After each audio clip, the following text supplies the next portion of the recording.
दूसरी बात इन्होंने बहुत अच्छे तरह से इलस्ट्रेट किया। और तीसरी बात गुड इवनिंग दीदी।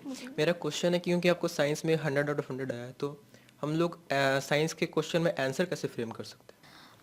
आंसर फ्रेमिंग के मैं कुछ कैटेगरीज में से एक्सप्लेन करना चाहूँगी। जैसे कि सब्जेक्ट्स होते हैं, फॉर एग्जांपल बायोलॉजी में भी आंसर्स आते हैं। शॉर्ट आंसर टाइप फ्रेमिंग की ज़्यादा उसको ज़रूरत नहीं होती है, उसमें डेटा बेस्ड होता है, तो आप उसको 1 to 9 में ऐसे वर्ड लिमिट्स होते हैं। बट फ्रेमिंग की ज़रूरत वहाँ पड़ती है जहाँ लॉन्ग आंसर टाइप आ जाते हैं, 3 markers, 5 marker, 4 marker, etcetera etcetera. वहाँ मैं बोलूँगी आप क्वेश्चन को अच्छे से पढ़िए। पहली बात, इट इज़ वेरी इंपॉर्टेंट। बच्चे जो है 15 मिनट्स जो टाइम होता है उसको वेस्ट कर देते हैं कई बार, तो मैं वो प्रेफर नहीं करूँगी।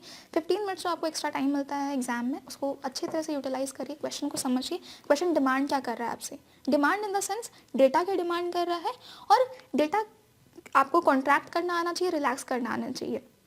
कि वही क्वेश्चन जो है 2 मार्कर भी आ सकता है, 3 मार्कर भी आ सकता है, 5 मार्कर भी आ सकता है।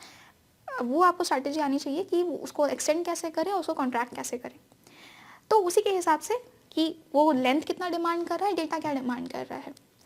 उससे एक और बात जो फ्रेमिंग में सबसे ज़्यादा इंपॉर्टेंट है, दैट इज़ कि सीक्वेंस वाइज चीज़ें होनी चाहिए। फॉर एग्जाम्पल डाइजेशन पूछा है कि explain the process of digestion. तो डाइजेशन में ये नहीं कि ऑब्वियसली सीक्वेंस उसमें टूट नहीं सकता है, माउथ से शुरू होता है, डाइजेशन का क्या इंपॉर्टेंस है, क्या क्या एंजाइम्स लगते हैं, ये चीज़ें तुम सीक्वेंस वाइज लिख सकते हो।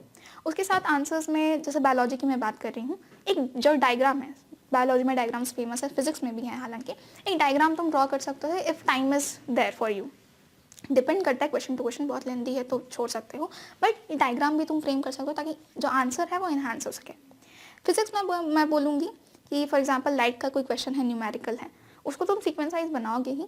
नीचे डायग्राम्स जो हैं वेल डिटेल डायग्राम्स होने चाहिए, वेल मेंशन डायग्राम्स होने चाहिए, क्या है, क्या कैसे नहीं है, कैसे लाइट जा रही है, वो सब कर सकते हो।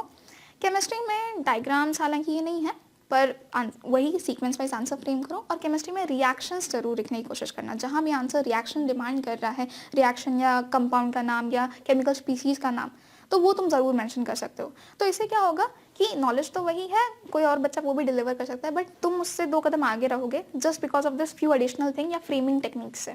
तो ये तुम्हारे आंसर्स को बूस्ट कर सकता है, और यही एक तरह से मैं बोलूँगी 100 तक जाने का पाथ है।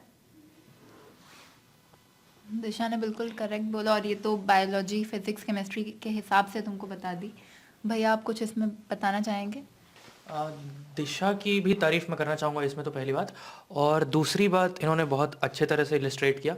और तीसरी बात ऑब्वियसली 3 पॉइंट रोशन ध्यान देना है। बायोलॉजी में आंसर फ्रेमिंग का जो उन्होंने बताया, केमिस्ट्री में रिएक्शंस, और फिजिक्स में जो डायग्राम्स है वो वेल मेंशन्ड होने चाहिए और वेल डायग्राम होने चाहिए।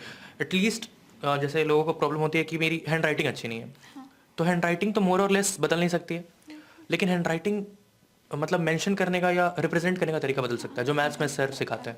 रिकॉल हो सकता, कर सकते हैं आप, वो बहुत अच्छा तरीका है, तो ये आप फॉलो कर सकते हैं।